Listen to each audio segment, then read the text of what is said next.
सबसे पहले तो मैं कहूंगा यहाँ पर हमारे जितने भी ऑडियंस में लोग बैठे हैं, जोरदार तालियों से स्वागत करिए रेवंत जी का।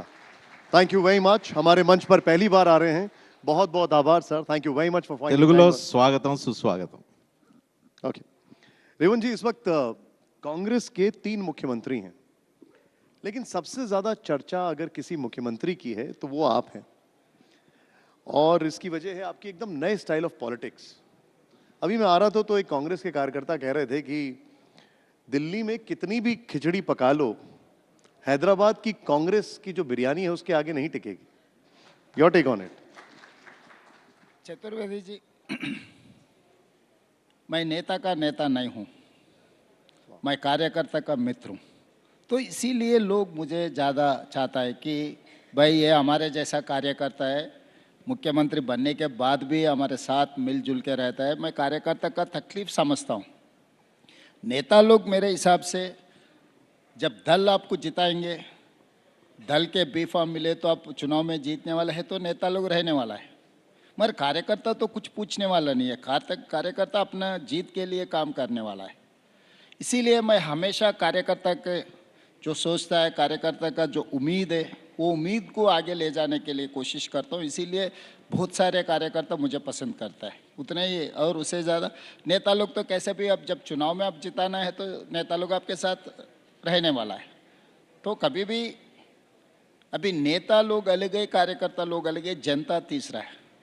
तो जनता के लिए आप जो परफॉर्म कर सकते हैं, जनता के लिए आप जो अच्छे काम करने वाले हैं, जो नेता उनके लिए जो वेलफेयर एंड डेवलपमेंट जो कर सकता है, उन लोगों के लिए जनता हमेशा खड़ा होकर मदद देती है। और कार्यकर्ता भरोसा के ऊपर काम करते रहते हैं। कार्यकर्ता अपने से कोई लेने के लिए कुछ कोशिश नहीं करते। तो इसीलिए नेता, कार्यकर्ता, जनता, तो मैं कार्यकर्ता का मित्र हूँ। इसीलिए आज जो भी जितना भी मुझे जान पहचान है, इसीलिए वो पहचान है। मैंने आपके लिए इसलिए कहा कि एकदम अलग स्टाइल ऑफ पॉलिटिक्स है, मास कनेक्ट, यूथ कनेक्ट, और इससे पहले हमने कभी नहीं देखा कि कांग्रेस की सभा में या किसी भी नेता के लिए इस तरीके से हजारों की भीड़ नाच रही हो।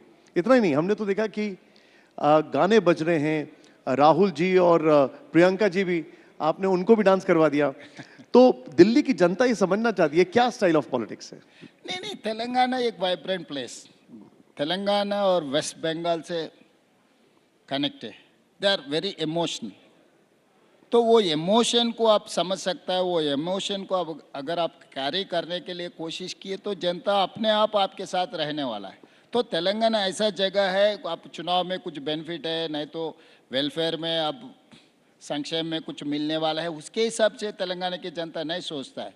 अब निज़ाम के खिलाफ जो लड़ाई हुआ है, आप देखो, कोई अमीर निज़ाम के खिलाफ नहीं लड़ा। गरीब लोग, दलित, आदिवासी, महिला जैसे लोग निज़ाम के खिलाफ लड़े थे। उसके बाद जब कंबाइंड स्टेट होने के बाद भी first phase of Telangana agitation, students fought for separate Telangana, not leaders. Then नेता लोग आगे, तो वहाँ के I can say DNA। So Telangana DNA is something different from other places, क्योंकि वो लोग एक भरोसा के ऊपर, एक इमोशन के ऊपर लोग डिपेंड होते हैं। तो वो भरोसा कांग्रेस पार्टी ने, कांग्रेस पार्टी के तरफ से मुझे कोशिश किया, उन लोगों को अच्छा लगा कि भाई ये हमारा भाई है, ये हमारा दोस्त है, ये हमारा परिवार है। तो परिवार के साथ जब परिवार में कुछ खुशी हो गए, शादी हो गए, परिवार में कुछ दावत हो गए, नॉर्थ भी हो साउथ भी हो, गाना बजाते, डांस करते। तो जब जब मैं जलसा में जा रहा हूँ, पब्लिक मीटिंग्स में जा रहा हूँ, कि कांग्रेस कार्यकर्ता के लिए एक शुभ कार्य है। तो वो शुभ कार्य में जो तरीका से लोग वेलकम करना चाह रहे थे, जब कैडर, जब जनता एकदम इमोशनल होकर डांस करना शुरू कर दे, तो राहुल जी, प्रियंका जी भी उनके साथ दे दिए। तो इसीलिए वो समझना बहुत ज़रूरी है। निज़ाम से लेकर first phase of Telangana agitation, second phase of Telangana agitation, separate state of Telangana, ये सब सारे आप सीक्वेंस यहाँ वहाँ लोगों का सोच वो देखे तो हमें पता लगता है कि तेलंगाना में तेलंगाना जनता कैसा सोचते। जब पूरा देश में इंदिरा जी के खिलाफ जब लोग कदम उठाए, मगर तेलंगाना आंध्र प्रदेश में जब out of 42 41 parliament seat she has got. जिस दिन इंदिरा जी शहीद हुए तब तेलंगाना मेदक पार्लियामेंट से रिप्रेजेंट कर रहे थे। तो कांग्रेस पार्टी और तेलंगाना से कोई भी अलग नहीं कर सकता, कोई भी अलग अलग सोच भी नहीं सकता है कि इंदिरा जी जब शहीद हुए थे तब she was representing from Telangana Medak parliament. तो एक परिवार का रिश्ता है तेलंगाना और कांग्रेस और गांधी जी परिवार खासकर। ये परिवार रिश्ता में कोई लेने देने का कोई बात नहीं है, इट्स ओनली इमोशन। आपने जब इमोशन की बात की तो मुझे उस इमोशन से कनेक्टेड एक अफेक्शन आपके लिए वो जो इलेक्शन में सॉन्ग्स होते हैं उनमें दिखा। मुझे इतनी लैंग्वेज तो नहीं आती है लेकिन कुछ वर्ड्स मैंने उसके क्यू इन किए और रजनी जी बताएंगे। शेर का बच्चा आ रहा है, बहादुर योद्धा लड़ रहा है, कांग्रेस का झंडा उठाकर चलने वाला योद्धा, बहुत से नाम दिए गए। रजनी जी సేమ్ సేమ్ తెలుగు में बोला तो कांग्रेस सूर्युడు टाइगर रेवंत अन्ना कोडंगल पुली इसका कॉन्स्टिट्यूंसी है, तेलंगाना रणधीरा तेलंगाना पुली बिड्डा, जिसके पास इतना टाइटल्स नहीं है इसके पास जितना टाइटल्स है। चतुर्वेदी जी, मैं एक बात कहूँ, रामायण देखो, रावण है इसीलिए राम का नाम रोशन हो गए। महाभारत देखो, दुर्योधन है इसीलिए भीम का नाम आगे। तो हर इतिहास में जब जब ताकत वाले विलन रहेंगे तब आम आदमी भी हीरो बन सकता है। तो तेलंगाना में भी हमारा विरोध पक्ष के जो नेता थे वो एक बड़ा विलन होकर तेलंगाना 4 करोड़ जनता को जब तकलीफ दे रहे थे तब आम जनता से एक नौजवान लड़का उबल के आगे, जनता ने तैयार किया, मैं खुद से मैं नहीं बना, जनता ने मुझे हीरो बनाए, जनता ने जो आप जो बोल रहे हैं वो पूरा टाइटल दिया हुआ है। तो कभी भी इतिहास से लेकर आज तक, अब कभी भी इतिहास देखो, जो बड़ा वाला ताकत वाला सबसे बड़ा विलन कोई भी पिक्चर भी देखो, खलनायक से लेकर और कोई भी पिक्चर देखो आप, तो विलन के ऊपर डिपेंड होने वाला है हीरो का नाम। जब अपना स्टोरी में विलन ही नहीं है तो हम हीरो बनेंगे कैसे? लेकिन तेलंगाना हीरो अभी तेलंगाना का बाउंड्री में रहेगा, तेलंगाना से बाहर आके हीरोइज्म दिखाएगा। नहीं भाई, अभी कुछ नहीं, अभी तो अभी 8 साल अभी चलाने का है। 2034 तक तेलंगाना में ही 4 करोड़ जनता के लिए बहुत कुछ करना है। 2034 के बाद जो पार्टी जिम्मेदारी देंगे तब सोचेंगे कहाँ जाना, कैसे जाना, क्या करना, क्या नहीं करना, पार्टी तय करने वाला है। अभी इस वक्त सबसे अहम मुद्दा जो चल रहा है और मैं रजनी जी को भी इन्वॉल्व करना चाहूँगा, वो है डीलिमिटेशन, परिसीमन, और इसको लेकर सरकार बिल लाने पर भी विचार कर रही है। आपका टेक इस पर? मोदी जी का जो 3D पॉलिसी है, ये 3D पॉलिसी के खिलाफ दक्षिण भारत को इकट्ठा करने का जरूरत है। Delimitation, devolution, discrimination, Modi 3D के हिसाब से सरकार चलाने के लिए कोशिश कर रहा है। तो मोदी जी के खिलाफ हम, ये 3D के खिलाफ हम लड़ना चाह रहा है। तो डिलिमिटेशन में भी जितना पॉलिटिकल रिप्रेजेंटेशन पहले दक्षिण भारत को जब मिलते थे, आई am not coating from Telangana, अब देखो केरला, तमिलनाडु, पांडिचेरी, आंध्र प्रदेश, कर्नाटका, ये सब सारे जगहों से किसी को आज मंत्री इसमें देखो, एक निर्मला सीतारमण जी है, बाकी का prime minister, home minister, defence, industries, commerce, anything, you name it, any portfolio, external affairs, you name it, any top 10 portfolios, we don't have anything. ये पॉलिटिकल रिप्रेजेंटेशन में इतना साउथ के लिए नुकसान हो जा रहा है। ये एक हमारा नेता थे Venkaiah Naidu ji, vice president of India, उनको जब मौका मिला था प्रेसिडेंट ऑफ इंडिया बनने के लिए, घर खाली करवा दे के उनको हैदराबाद भेज दिए। तो हमारा जान पहचान कुछ नहीं है दिल्ली में, नॉर्थ में। तो मोदी जी आने के बाद पॉलिटिकल डिस्क्रिमिनेशन बहुत ज़्यादा हो गया। जब इंदिरा जी से लेकर जो ताकत वाले प्राइम मिनिस्टर थे, हर बार नॉर्थ से अगर कोई प्राइम मिनिस्टर बने तो दक्षिण को हम राष्ट्रपति दे रहे थे। लेकिन रेवंत जी, गृह मंत्री जी ने कई बार यह भरोसा दिलाया है कि, और उन्होंने कई बार कहा भी है कि किसी के साथ कोई नाइंसाफी नहीं होगी, किसी भी दक्षिण भारतीय राज्य के साथ कोई नाइंसाफी नहीं होगी। तो प्रॉब्लम क्या है, आपकी नाराजगी क्या है? नहीं नहीं, कहने का अलग है, करने का अलग है। हाथी का दांत खाने का अलग है, दिखाने का अलग है। जो हाथी का दांत दिखता है वो खाने के लिए नहीं है। तो ऐसे ही बीजेपी और गृह मंत्री जी जो कह रहा है, कहने के लिए अच्छा है, मीठे मीठे बात बोलने में सुनने में भी ठीक लगता है, मगर वो गृह मंत्री क्यों साउथ को नहीं दिए? क्यों कर्नाटक से उन्हीं का पार्टी का है, तेलंगाना से 8 लोग एमपी को दिए हम लोग, केरला से भी एक एमपी जीत गए उन लोगों का, पुदुचेरी में उनका ही सरकार है, आंध्र प्रदेश में एनडीए सरकार है, वहाँ से भी एमपी जीत के आ गए। तो इसका मतलब क्या है? हम नहीं चला सकते क्या ये सरकार को? हम नहीं बैठ सकते क्या वो कुर्सी में? तो इसका मतलब deliberately they are doing this mischief. चलो ये छोड़ो, वेंकैया नायडू जी को क्यों राष्ट्रपति नहीं बनाए? मोदी जी गुजरात से जाकर उत्तर प्रदेश से चुनाव लड़ सकते हैं, इस देश का प्रधानमंत्री भी बन सकता है, मगर वेंकैया नायडू जी को राष्ट्रपति बनाने में क्या दिक्कत है? आपका ही पार्टी का है, वो कांग्रेस से आया हुआ नहीं है। जिस दिन से वो विद्यार्थी से लेकर आज तक वो पार्टी छोड़ा नहीं, आइडियोलॉजी छोड़े नहीं, उसी ऑर्गेनाइजेशन का आदमी है, हार्डकोर आरएसएस का है उनके हिसाब से। तो इसका मतलब लोग देख रहा है आप क्या कह रहा है, क्या कर रहा है। तो करने में कहने में फर्क है। तो ये फर्क आगे ठीक नहीं रहेगा। आप साउथ में देखो, जितने भी राष्ट्रपति जी आगे कांग्रेस जब थे, नीलम संजीव रेड्डी जी से लेकर बहुत सारे राष्ट्रपति क्यों बने साउथ से? कि जब इंदिरा जी से लेकर नेहरू जी तक जो जो कांग्रेस पार्टी के प्रधानमंत्री थे, तब they wanted to balance, they wanted to give that impression India is one, India is United.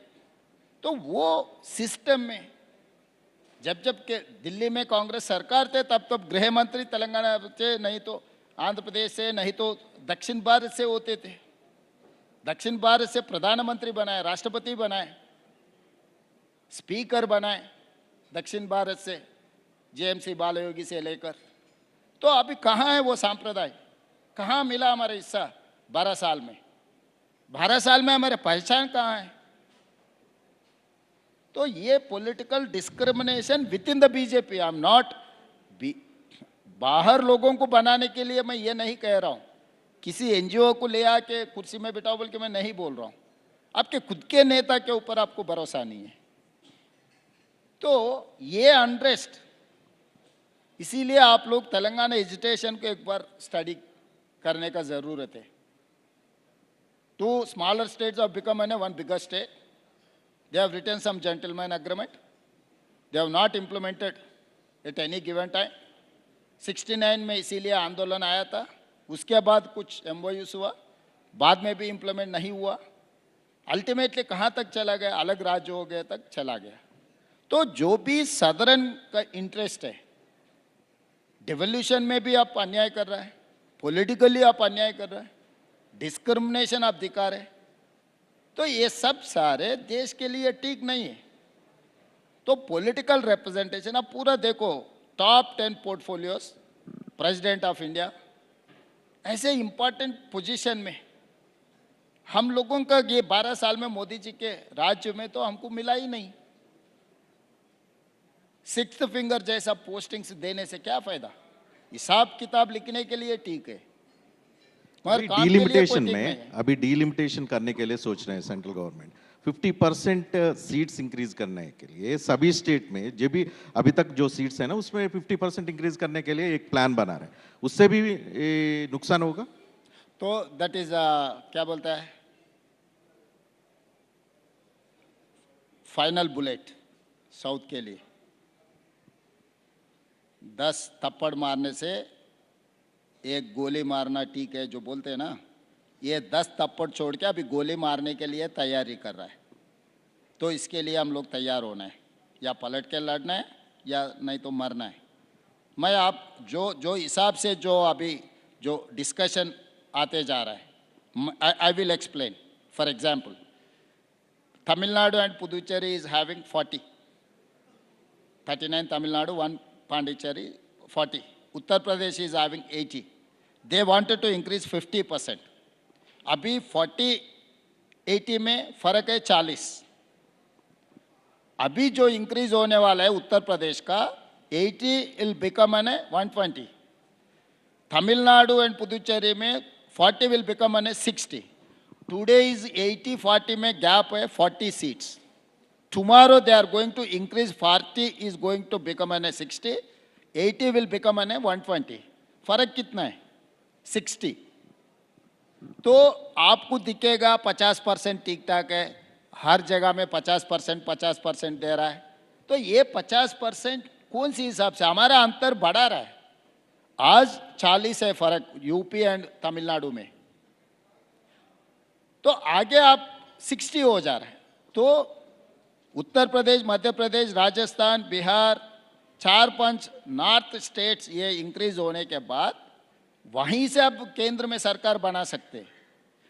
Entire south is 130, Kerala 20, 39 Tamil Nadu, 1 Pondicherry, Andhra Pradesh and Telangana 42, Karnataka is 28. Put together 130.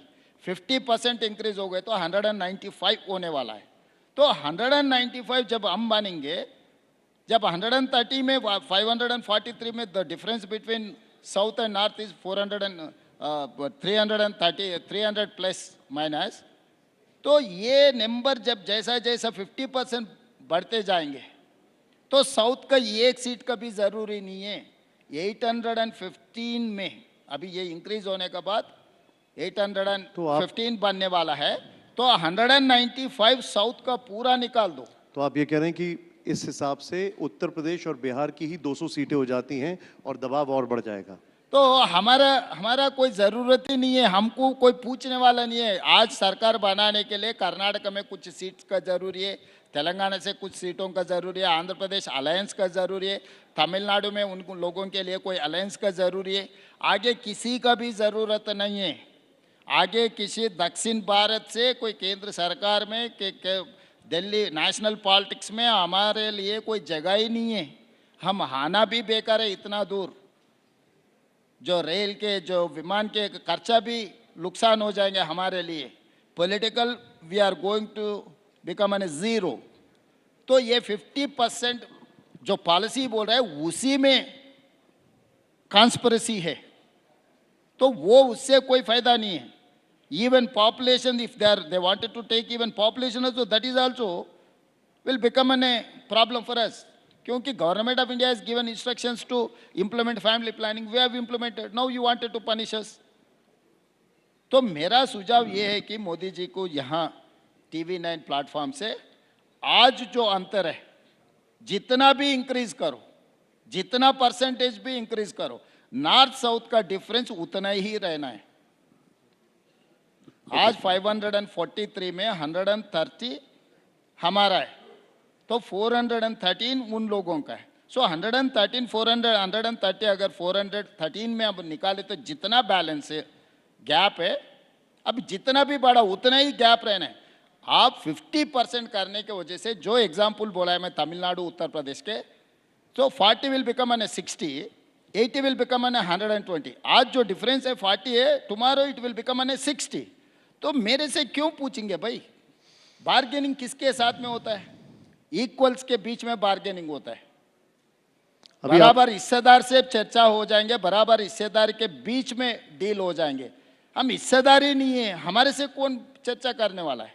इसी मामले में साउथ का जो 5 स्टेट है, यूनिटी से आके सेंटर से फाइट करना पड़ेगा. जरूरत है, जरूरी है. इससे पहले स्टालिन ने एक मीटिंग किया था, उसके बाद मैं तेलंगाना में करने के लिए उसी दिन मैं अनाउंस किया था.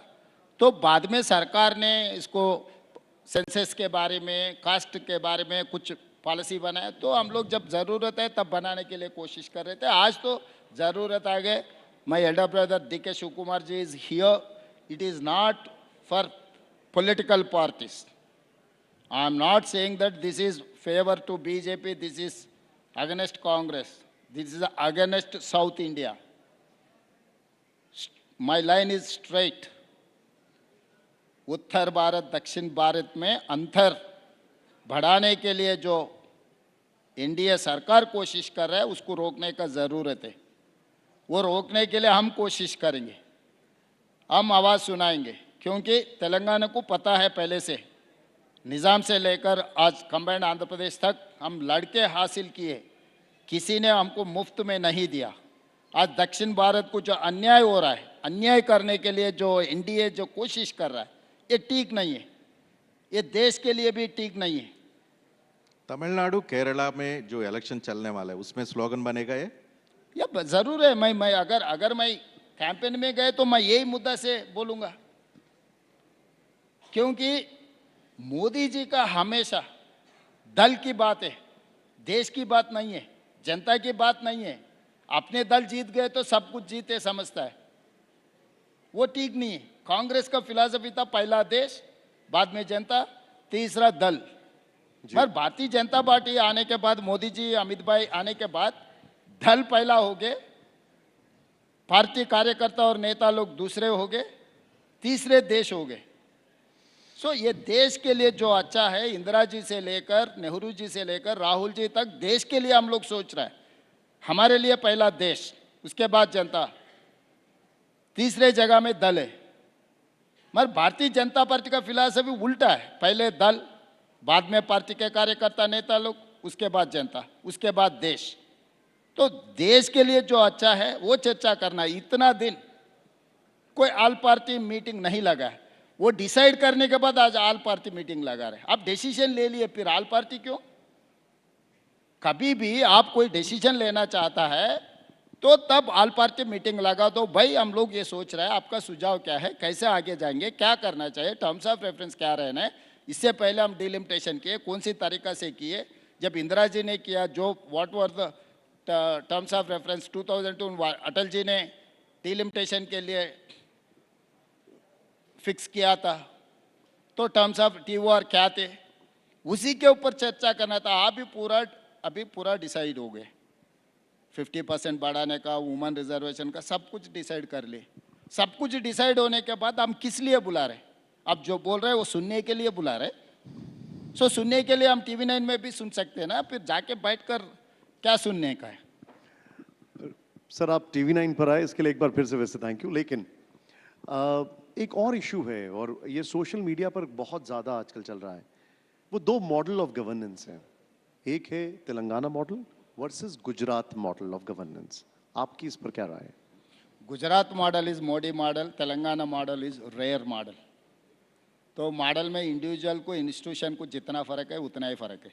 तेलंगाना में हम काम करने के बाद बोलते, गुजरात में बोलने के बाद काम करने के लिए कोशिश करते हैं। अब इतना चर्चा है गुजरात के डेवलपमेंट के बारे में, चलो will go to Ahmedabad, will go to Hyderabad, आप कंपेयर करो हर चीज़ में। मगर जितना नाम रोशन हो गए, जो गिफ्ट सिटी के बारे में चर्चा कर रहे, तो टैक्स हेवन कंट्रीज सुना है। अभी गुजरात में टैक्स हेवन एक एरिया बना है, तो वहाँ पर आप कुछ भी करो 12 खून माफ है। It's a part of India. तो गुजरात में गिफ्ट सिटी के लिए इतना एग्जाम्पशंस क्यों देना? वहाँ पर जो भी इन्वेस्टमेंट करो वो पैसे कोई देश को लेकर जा सकता है, टैक्स हॉलीडे, सब कुछ बेनिफिट्स दे दिए। तो मोदी जी देश का प्रधानमंत्री, जब वो मुख्यमंत्री थे ठीक था, गुजरात के लिए कोशिश किए इन्वेस्टमेंट्स ले जाने के लिए। प्रधानमंत्री बनकर 12 साल होने के बाद भी मोदी जी कोई भी दूसरे देश से कोई पैसे लगाने के लिए, कोई इन्वेस्टमेंट लगाने के लिए, कोई फैक्ट्री लगाने के लिए आ गए तो मोदी जी दिखाएंगे भाई इधर जाओ, वहाँ देखे तो गुजरात का डायरेक्शन, एरो मार्क गुजरात के रहता है। क्यों भाई? हम भी हिस्सेदार है इस देश में, उनका पार्टी भी तेलंगाना क्षेत्र में है, उनको भी वोट डाले। मुझे 8 सीट मिले तो उनको भी 8 सीट मिला है तेलंगाना से। तो he cannot become an a brand ambassador for Gujarat. देश का प्रधानमंत्री देश का ब्रांड एम्बेसडर बना है। आप Japan, German, China, South Korea, Taiwan, हर जगह से इन्वेस्टमेंट अट्रैक्ट करो देश में, जहां लोकल टैलेंट है वो टैलेंट के हिसाब से आप पुश करो। सेमीकंडक्टर जो हमारे लिए आया था, आखिरी दिन में निकाल कर और कहीं दिए। सो हर जगह में ये जो तरीका है, जो तरीका से सरकार चलाने के लिए जो कोशिश कर रहा है वो ठीक नहीं है। लेकिन वो सर वो कहते हैं कि ये जो तेलंगाना मॉडल है, ये बीजेपी का आरोप है, ये गुजरात मॉडल से ही इंस्पायर्ड है। भाई मैं किसी का भी वो अच्छा प्रैक्टिस, अभी अभी ब्रिटिशर्स में land acquisition act 1894 land acquisition act till 2013 we have adopted that land acquisition act. तो अंग्रेज़ों के खिलाफ हम लड़ लिए, आज़ाद ले लिए, शहीद हुए, फिर भी अंग्रेज़ का जो सिस्टम है हम अडॉप्ट किए। सो अच्छे सिस्टम कहीं पर भी हो, अंग्रेज़ों से भी सीख सकते, गुजरात से भी सीख सकता है। सो गुजरात के अगर साबरमती रिवर फ्रंट बहुत ज़बरदस्त बना है बोल के बीजेपी वाले बोलते, हम हमारे टीम को अहमदाबाद भिजाया साबरमती रिवर फ्रंट देखने के लिए, including officers, political representative, corporators, MLAs, minister, सबको भिजाया था। हमारे एमपी लोग भी गए। सेम हम लोग Hyderabad Musi river development front बनाने के लिए कोशिश किए तो पूरा बीजेपी वहाँ बैठकर हम नहीं बना देते, खाली मोदी जी बनाने, रेवंत जी नहीं बनाने। ये क्या तरीका है? मोदी जी बोल सकते हैं ना कि भाई हम लोग अहमदाबाद में एज ए चीफ मिनिस्टर ये हैज़ डन। वो समय पर अहमदाबाद का मेयर फ्रॉम कांग्रेस के mayor BJP chief minister Modi ji के साथ बैठकर साबरमती रिवर फ्रंट इनिशिएट किए। आज हम लोग हैदराबाद में मूसी रिवर डेवलपमेंट फ्रंट बनाने के लिए कोशिश किए तो क्यों भारतीय जनता पार्टी आंदोलन कर रहा है? इसका जवाब कौन देंगे? अमित भाई देंगे, मोदी जी देंगे? उनके पार्टी को तो बोलना है ना डेवलपमेंट रोकने का नहीं है। तो इन लोगों का सोच एक ही है, भाई जो कुछ भी होगा होना गुजरात में ही होना, बाकी के देश में अगर कुछ भी डेवलपमेंट हो गया ना, इन्वेस्टमेंट वहाँ जाएंगे, तो हम गरीब दिखे तो वो अमीर दिखेगा। जब हम भी अमीर बन गए ना, उनके हमारे में कोई अंतर नहीं है। लेकिन सर वो कई बार आपके ऊपर आरोप लगाते हैं, उनमें से एक आरोप है कि आप फिजूल खर्ची कर रहे हैं।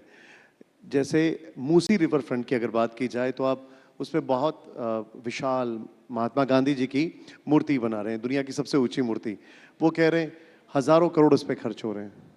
So it's a political, hardly we are spending 75 crores on Mahatma Gandhi ji statue. So जब कन्याकुमारी में जब महात्मा जी का जो एशेस लगा है 2 समुंदर के किनारे पे, और यहाँ पर भी मूसा ईसा नदियों के किनारे में बापू घाट बना है, it's an place of worship. तो वो जगह के लिए कुछ इम्पोर्टेंस है। तो ये फिगर्स तो जो बताते वही हैं, जगह अभी देखो व्हाट्सएप यूनिवर्सिटी है ना, मोदी यूनिवर्सिटी, आपको तो पता है, मैं क्या बोलूं, आपको सबसे ज्यादा पता है। करोड़ों लोग उसी में कारीगर लोग हैं, लाइक करने के लिए 20 रुपये, कमेंट किए तो 100 रुपये। पूरा व्हाट्सएप यूनिवर्सिटी जो चल रहा है, व्हाट्सएप यूनिवर्सिटी जो क्रिएट कर रहा है वही है। मैं officially I have given power point presentation Taj Krishna, I have invited everyone including NGO, social organization, political parties, all media people I have invited. I have given 3 hours PowerPoint presentation on that phase 1 of Musi. I have told in detail. I have expressed my anguish. क्यों सुधारना है, क्यों ये pollution control करना है, ये नदी ये पानी कहाँ जा रहा है, नलगोंडा में जो जा रहा है वहाँ पर जो फ्लोराइड इफेक्ट है, जितने तकलीफ वहाँ के किसान लोग उठा रहे, महिलाओं ने कितना तकलीफ उठा रहे, सब कुछ आई हैव एक्सप्लेन। फिर भी भारतीय जनता पार्टी का सोचदार में 1 इंच भी हटे नहीं। वो बीआरएस तेलंगाना में मॉडल पेपर बनाएंगे, अगला दिन ये पढ़ के परीक्षा लिखने वाला है बीजेपी के लिए कोई खुद का कोई सोच ही नहीं है तेलंगाना में। अब जैसे मैं आपको एक और एग्जांपल कोट करता हूं, आप हैं हमारे साथ तो इसलिए इन सारी चीज़ों पे क्लैरिफिकेशन ज़रूरी है। जैसे प्राइम मिनिस्टर मोदी का एक विजन है इंडिया राइजिंग 2047। अब वो आरोप लगाते हैं कि इसको कॉपी करके तेलंगाना राइजिंग 2047 बनाया गया है। क्या फ़र्क है वैसे इसमें? कुछ फ़र्क नहीं है। कॉपी करना क्या गलती है, क्या गुनाह है क्या? जब मोदी जी देश के लिए he has told that today's our economy is $4 trillion plus economy. He has told that Viksit Bharat 2047 $30 trillion economy के लिए। Similar lines I have taken support from NITI Aayog, ISB, ये सब लोग लेके world's best financial experts Shantanu Narayan, Premji Vasav, Raghuram Rajan, former reserve bank governor, former president of England, सब लोगों के policy document में मैं मेंबर्स बनाए। तो किसने किसको कॉपी किया ये चर्चा नहीं है। जो अच्छा काम के लिए हम जो मदद कर रहे हैं उसके लिए देखो। कॉन्स्टिट्यूशन जो अंबेडकर जी बनाए, कांग्रेस पार्टी का मेंबर होगा, भारतीय जनता पार्टी को फायदा नहीं मिला। भारतीय जनता पार्टी नेता मोदी जी, अंबेडकर जी जो बनाए वही संविधान के वजह से प्रधानमंत्री बनाए ना। तो कांग्रेस पार्टी के नेता संविधान बनाए, वो संविधान को हम लेंगे नहीं। तो ये केंद्र सरकार राज्य सरकार के बीच में जो रिलेशन रहना है वो रिलेशन रखने के लिए हम लोग कोशिश कर रहे हैं। हाँ, तो इसीलिए विकसित भारत 2047, तेलंगाना राइजिंग 2047, इस लोकल कंडीशंस के ऊपर हम पॉलिसी बनाए। Officially I have told same thing in the assembly. I have appreciated Narendra Modi ji, Nirmala Sitharaman ji. मेरा डेट रिस्ट्रक्चर के लिए निर्मला सीतारामन जी मुझे मौका दिए, तो आई have told on the floor. And out of 7 bullet trains, I've got 3 bullet trains junction in Hyderabad. I have told, अरे बस मोदी जी हमें लिए अच्छा किया, ठीक है। हैदराबाद से बैंगलोर बुलेट ट्रेन है, हैदराबाद से चेन्नई वया अमरावती बुलेट ट्रेन है, हैदराबाद से मुंबई वया पूना बुलेट ट्रेन। तो शमशाबाद एयरपोर्ट की जगह में बुलेट ट्रेन का एक हब बनने वाला है। तो north south connectivity is Hyderabad, it's a centrally located place, safest place. तो जब मोदी जी अच्छा किए हम अच्छा बोले, जब जो अच्छा नहीं कर रहा है वो ठीक नहीं बोल रहा है। अब कि किसके लिए ये तकलीफ है।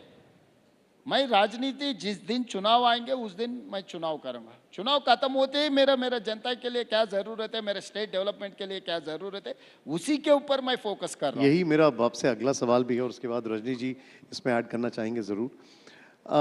आपकी जब सेंसेशनल विन हुई उसके पीछे एक बहुत बड़ा रोल जो आपने 6 गारंटीज दी थी उसको दिया जाता है। रेवंत अन्ना की 6 गारंटीज, वो एकदम it was a sensation all over. अभी उनका क्या स्टेटस है? शायद 2 गारंटीज आपकी बची हुई हैं शायद। हाँ। अभी प्लीज बताइए हमें। तो हमारा गारंटी से जो जनता से हम बात किए थे, मैं पदयात्रा किया था, सब लोगों से, विद्यार्थियों से, महिलाओं से, किसानों से, कोने कोने पे मैं गया, आदिवासी, लंबाड़ा, हर किसी जाति से, वर्ग से मैं मिला था। लोगों के तरफ से जो डिमांड है, उन लोगों का जो तकलीफ मेरा आंखों से देखा है, सीइंग इज बिलीफ। मैं जनता को जब तकलीफ जब देखा है, दूसरे लोगों को, भारतीय जनता पार्टी लोगों को गरीबी एक एक्सकर्शन है। वो लोग बेंच कार में जाना है, गरीबी कहाँ है, गरीब कैसे रहता है, उन लोग ढूंढ ढूंढ के देखना पड़ता है। मैं छोटे गांव से, जंगल राज से मैं आया था। मैं गरीब बचपन से देखते देखते बड़ा हो गया। मैं गरीब नहीं हूँ, मगर एक छोटे गांव में गरीब कैसे रहता है, उनका तकलीफ क्या है, वो देखते देखते मैं बड़ा हो गया। तो मैं लाइफ टाइम एक्सपीरियंस। बीजेपी वाले देखो, दलित के घर में खाना खाने के लिए जाते, कौन से गाड़ी में जाते, बेंच कार में जाते, किनले वाटर बॉटल लेकर जाते, स्विगी से फूड ऑर्डर कर लेते, दलित के घर पे जाके खा लेते। ये क्या तरीका है चतुर्वेदी जी? भाई हम दलितों के बीच में, आदिवासियों के बीच में, हम लोग जंगल में जनता के बीच से हम लोग आए। हम लोगों को कोई एक्सकर्शन जाने का जरूरत नहीं है, एग्जीबिशन करने का भी कोई जरूरत नहीं है। हमारा जान पहचान गांव है, आम जनता है। तो इसीलिए गारंटीज पब्लिक से जो मिला था वही बनाए, वही हम लोग अमल कर रहे हैं। कि और कुछ करने का है, मगर फाइनेंशियल्स और रिसोर्सेस आर वेरी लिमिटेड। तो उसी में हम लोग कोशिश कर रहे हैं कि भाई अच्छे से अच्छा जो करने का। लेकिन आपने पब्लिक को वादा किया था 2.5 ईयर्स पहले, आपका वादे से पब्लिक ने आपको जीताया। लेकिन अभी 2.5 ईयर्स होने के बाद भी 6 गारंटी में 2 गारंटी अभी तक इम्प्लीमेंट नहीं किया, तो कांग्रेस को कैसे कॉन्फिडेंस मिलेगा? वो इसीलिए मैं हैसो बात कुल्लम कुल्ला बोल दे रहा हूँ। उस दिन 3 लाख करोड़ रुपए खर्चा है बोल के बोले थे। हम आके हिसाब किताब देखे तो दिसंबर 7, 2023 में देखे तो 8 लाख था। इतना दिन छुपा के रखे थे। एक बार 3 लाख से मेरा खर्चा 8 लाख जब हर बैंक वाले आके खड़ा हो रहे थे, 7 तारीख में जिम्मेदारी लिए, मेरा कोई सरकार एम्प्लॉय को सैलरी भी नहीं दिए थे। सैलरी देने के लिए बात किए तो रिजर्व बैंक वाले बोले भाई ये महीना भी 4,000 करोड़ रुपए हैंड लोन ले लिए, आपका तो कुछ है नहीं है, आपको मिलेंगे कैसे? वहाँ से मेरा जर्नी शुरू हो गया। आज 1 तारीख पूरा सरकार नौकरीगार को मैं तनख्वाह दे रहा हूँ। 12,000 करोड़ रुपए रिटायरमेंट बेनिफिट छोड़कर भाग गए। 40 करोड़ रुपए कॉन्ट्रैक्टर्स का पेमेंट उधार रख दिए। जो मार्केट में मिला, जहां मिला वहां मिला, बैंक्स छोड़ो, फाइनेंशियल इंस्टीट्यूशन छोड़ो, जो बाजार में जो दिखता है हर किसी से उधार लेके निकल गए, फार्म हाउस में सो गया। तो बाजार में हमको कोई यकीन करने वाले भी नहीं था 2 साल पहले, वहां से अब लोग यकीन करना शुरू किए। मैं ऐसा वाला व्हाइट पेपर टेबल किया, भाई दिस इज व्हाट एक्चुअल्स। हर जगह में जितना जितना खर्चा उठा है, जितना जितना बैंकों से लाया, ज्यादा से ज्यादा, Chaturvedi ji you will surprise, 11.90 rate of percent में वो 2 लाख करोड़ लोन्स लिए, where we are getting 7.25 rate of interest, instead of taking 7.258% rate of interest छोड़कर 11.90 रेट ऑफ इंटरेस्ट में 2 lakh crore, instead of 40 years 12 years में। तो उनको कोई ख्याल ही नहीं है, अकाउंटेबिलिटी नहीं है, पब्लिक अकाउंटेबिलिटी कुछ नहीं है। अभी तेलंगाना पब्लिक ने तेलुगु में एक कहावत है, नचते नजराना नाचकपोते जुर्माना। जो पसंद है उसको नजराने मिलने वाला है, उनको खुशी किए तो नजराने मिलने वाला है, उनको कोई सवाल किए तो जुर्माना देने वाला है। तो वो तरीका से 10 साल वो सरकार चला है। अभी पब्लिक भूल जाना पड़ेगा ये 2 गारंटीज का। पब्लिक पूछने का कोई ज़रूरत नहीं, मैं जिम्मेदारी से घर पे पहुंचाऊंगा, कुछ समय लगेगा। इसीलिए मैं साफ साफ कह दिया, हर बार मैं हमारे सरकार नौकरी से लेकर किसानों तक, विद्यार्थी तक, जो एक्चुअल से एज इट इज़ मैं बोल रहा हूँ। अब कभी कभी पत्रकार ने, भाई आप इतना प्लेन, इतना सीधा सीधा बोल दिए तो कैसा, ऐसा नहीं बोलते ना राजनीति में। मैं बोला भाई मैं राजनीति का नेता नहीं हूँ, मैं इनका दोस्त हूँ, इनका परिवार हूँ, इसीलिए जो है as a family head I have to tell. परिवार में जो तकलीफ है, परिवार में आपस में अगर हम चर्चा नहीं की तो किसको बोल सकता है। रेवंत जी, आपसे बातचीत में बहुत सारी चीजों को लेकर एक केस स्टडी भी सामने आ रही है। अभी पूरी दुनिया के सामने, भारत के सामने एक बहुत बड़ी ग्लोबल क्राइसिस है। जिस तरीके से जंग छिड़ रही है मिडिल ईस्ट में, रशिया यूक्रेन चल रहा है, कैसे आप इसकी तैयारी कर रहे हैं, कैसे निपटेंगे? How are you bracing up आपके स्टेट के लिए? हर दिन सूर्य भगवान को प्रार्थना कर रहा हूँ, क्योंकि सोलर एनर्जी से इस देश को बचाओ। क्योंकि पहले जो मनमोहन सिंह जी से लेकर पीवी नरसिंह राव से लेकर कोई भी प्रधानमंत्री थे, अलग अगल बगल में जो राज्य है अच्छा रिश्ता थे, गुड रिलेशन। जब भी ज़रूरत है बुलाए तो कोई आने वाले थे। आज के तारीख में हमेशा पाकिस्तान अपने खिलाफ है। आज बांग्लादेश आपके साथ नहीं है, श्रीलंका आपके साथ नहीं है, नेपाल आपके साथ नहीं है, चाइना भी दुश्मन बन के खड़ा हो गए। अमेरिका आप दोस्त समझ रहा है मगर आपका बेइज्जती कर रहा है अमेरिका। जब ऑपरेशन सिंदूर हो रहे थे, आप पाकिस्तान के खिलाफ, पाकिस्तान को हराने के लिए आप कदम उठाए। मोदी जी को ट्रंप से एक फ़ोन आ गए, छोड़ दिए तो बेइज्जती हो गए। और गैस, पेट्रोल, सब क्राइसिस। अगर आपका रिलेशन ठीक ठाक रहा तो कुछ ना कुछ रास्ता निकलते थे।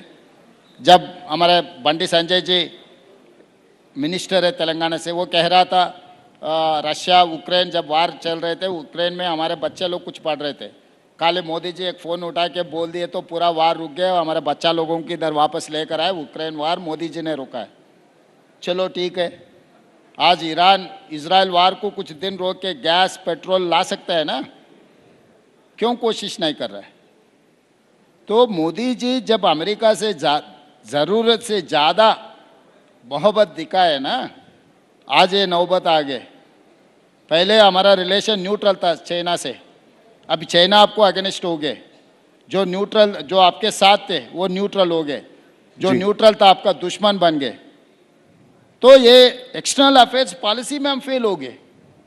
तो ये पॉलिसी, तो फिर हम इतिहास में जा रहा है कि भाई सूर्य भगवान को प्रार्थना करो, जो मिलेगा पत्थर से पत्थर मार के आग बुझाओ, आग समझाओ, खाना पकाओ, खाना खा लो। क्योंकि गैस, पेट्रोल ये सब शॉर्टेज होते जा रहा है। अभी पूरा होने के बाद आज दो दिन असेंबली पार्लियामेंट में कुछ ऐलान किया कि भाई कोविड के समय पर हम लोग इकट्ठा होकर कोविड के खिलाफ जो लड़ा था, इस बार भी ऐसे ही इकट्ठा होने के लिए प्रधानमंत्री जी कह रहा है, ठीक है हम साथ देंगे, मगर जी, आपका अप्रोच जी। क्या है, आपका आपका व्हाट जी। Is your action plan for that? Understood. When you don't have any action plan, हमेशा आपको जब भी तकलीफ आए हम पूरा साथ, मेरे साथ में आके बैठ जाओ, मेरे को आपको डर लगे तो हम पूरा साथ होना है, आपको सब कुछ ठीक ठाक है, हम किसी का ज़रूरत नहीं है। तो ये तरीका से राज्य चलाना ठीक नहीं है, देश ठीक के है। लिए ठीक नहीं है। तो आज भी जो ट्रंप आपको फ़ोन किया, आप ऑपरेशन सिंदूर रोक दिए, आप ट्रंप को फ़ोन करो, भाई ये इजराइल ईरान वार रोक दो, हमारे लिए कुछ ठीक होने वाला है। रेवंत जी, आपसे बात की, बहुत सारे इश्यूज हाईलाइट हुए, कई सारी case studies I. Wish you all the very best. Youth के लिए भी आप बहुत इंस्पिरेशन है, and thank you very much. 5 minute छोड़ा तो तेलुगु में दो, तेलुगु Sure, चैनल के good, लिए good, good, good. Telugu channel के लिए 2 Sure. बाइट्स बनेगा, क्योंकि सीएम होने के बाद तेलुगु चैनल्स को इंटरव्यू नहीं दे रहे हैं, Okay. इसलिए दिल्ली आके पकड़ना पड़ रहे हैं इसको। So this is for Telugu channel. Revanth గారు, తెలంగాణ పాలిటిక్స్ గురించి మాట్లాడదాం. మీరు ఈ సీఎంగా ఉన్నంత కాలంలో తెలంగాణలో మీ ప్రత్యర్థిగా కేసీఆర్ని చూస్తూ వచ్చారు. కేసీఆర్ పట్ల మీకు ఎందుకింత కోపమా, ద్వేషమా, ఇంకేమైనా ఉందా? నాకు చంద్రశేఖరరావు గారు రాజకీయ ప్రత్యర్థి మాత్రమే, వ్యక్తిగతమైన వైరము లేదు, వ్యక్తిగతంగా ఆయన ఇష్టాయిష్టాలతో నాకు పని లేదు. చంద్రశేఖరరావు గారి సమస్య ఆయన కొడుకు, కూతురు, అల్లుడు. తెలంగాణ ప్రజలు కాదు, రేవంత్ రెడ్డి కాదు. గృహ నిర్బంధం చేసింది వాళ్ళ కుటుంబము. ముఖ్యమంత్రిగా ఉన్నప్పుడే దించి ముఖ్యమంత్రి కావాలనుకున్నది ఆయన కొడుకు. కొడుకు కాకుండా ఏదో రకంగా కావాలని చూస్తున్నది అల్లుడు. మీరిద్దరు కాదు, జైలు సెంటిమెంట్ నాకుంది కాబట్టి నేను అవుతాను కూతురు అంటుంది. ఎందుకంటే జగన్మోహన్ రెడ్డి జైలుకి వెళ్తే ముఖ్యమంత్రి అయ్యిండు, చంద్రబాబు నాయుడు జైలుకి వెళ్తే ముఖ్యమంత్రి అయ్యిండు, రేవంత్ రెడ్డి జైలుకి వెళ్తే ముఖ్యమంత్రి అయ్యిండు. కాబట్టి నేను అందరికంటే ముందు జైలుకి వెళ్ళిన కాబట్టి నేను ముఖ్యమంత్రి కావాలని కూతురు అంటుంది. వారసత్వ రాజకీయాలను నమ్ముకున్న కేటీఆర్ గారు కొడుకును కాబట్టి మేల్ సావెస్టిక్ సొసైటీ ప్రకారం నేను ముఖ్యమంత్రి కావాలంటుండు. ఎన్టీ రామారావు కొడుకులు కాలేదు, అల్లుడే అయ్యిండు కాబట్టి నేను కూడా ముఖ్యమంత్రి అవుతానని హరీష్ రావు గారు అంటున్నారు. ఇన్ని సమస్యలు ఆ కుటుంబంలో ఉన్నప్పుడు కేసీఆర్ గారిని బయటకు రాకుండా ఫామ్ హౌస్లో వాళ్ళే నిర్బంధించినప్పుడు నాకు కేసీఆర్ గారికి ఏం సమస్య ఉంది? నేను చాలాసార్లు చెప్పిన, ఎన్నికలు అయిపోయినాయి, ఎన్నికల్లో ప్రజలు కాంగ్రెస్ పార్టీని గెలిపించిండ్రు, ఆ సమస్య అంతటితో తీరిపోయింది. ఇప్పుడు ప్రతిపక్ష పాత్ర వారు పోషించాలి, వారిని పోషించకుండా వీరు అడ్డుకుంటారు. చంద్రశేఖరరావు గారు సభకు రాకపోవడంలో ఎవరికి అవకాశం వచ్చింది? గవర్నర్ స్పీచ్లో కేటీఆర్కి అవకాశం వచ్చింది, బడ్జెట్లో హరీష్కి అవకాశం వచ్చింది. సో వాళ్ళ మధ్యలోనే పోటీ జరుగుతుంది. రజనీకాంత్ గారు, మీరు ఎప్పుడు కేసీఆర్కి తెలంగాణ ప్రజలతోని, ప్రతిపక్షాలతోని, లేకపోతే పాలకపక్షంతోని సమస్య లేదు. వారి సమస్య కుటుంబ సమస్య, వారి సమస్య వాళ్ళ కొడుకు సమస్య. అధికారంలోకి మేము రాబోతున్నాం అనే నమ్మకం బీఆర్ఎస్ నాయకుల్లో బలంగా వస్తుంది. ఎందుకంటే కాంగ్రెస్ పార్టీ 2 గ్యారెంటీలు ఇంప్లిమెంట్ చేయలేదు కాబట్టి ప్రజల్లో వ్యతిరేకత ఉంది. ఆ వ్యతిరేకత బై డిఫాల్ట్ బీఆర్ఎస్కి ఉపయోగపడుతుంది. మేము అధికారంలోకి వచ్చేస్తున్నామని ఆ పార్టీ అనుకుంటుంది. వాళ్ళకి ఏం చెప్పదలుచుకున్నారా? వాళ్ళు ప్రతిసారి ఇదే అంటారు, పార్లమెంట్ అప్పుడు మొత్తం సీట్లు గెలుస్తామన్నారు, నేను గుండు సున్నా వస్తుందని చెప్పిన, పార్లమెంట్లో గుండు సున్నా వచ్చింది. అసెంబ్లీ అప్పుడు అధికారం కోల్పోయారు, పార్లమెంట్ అప్పుడు సీట్లని కోల్పోయారు, గుండు సున్నా వచ్చింది. తర్వాత జరిగిన ఎన్నికలలో డిపాజిట్లు పోయినాయి. సర్పంచ్ ఎన్నికలలో 66% నేను గెలిచిన, మున్సిపల్ ఎన్నికల్లో 90% నేను గెలిచిన. 2 ఉప ఎన్నికలు జరిగితే కంటోన్మెంట్ కానీ జూబ్లీ హిల్స్ కానీ అన్నీ గెలుస్తున్నాం అన్నారు. తెలిసిన వాళ్ళకి ఫోన్లు చేసి బెట్లు కూడా కట్టించారు. వీళ్ళని నమ్ముకొని జూబ్లీ హిల్స్లో చాలామంది మిత్రులు మునిగిపోయినరు. 400-500 కోట్లు జూబ్లీ హిల్స్ ఉప ఎన్నికలప్పుడు బెట్ కట్టించండు కేటీఆర్ గారు. సో వాళ్ళందరూ నమ్మినందుకు వాళ్ళు మునిగిపోయినరు. సో జరుగుతున్న ఎన్నికలు, ప్రజలు ఇస్తున్న తీర్పు మీరు కూడా సజీవ సాక్షి, మీ కళ్ళ ముందులనే ఉంది.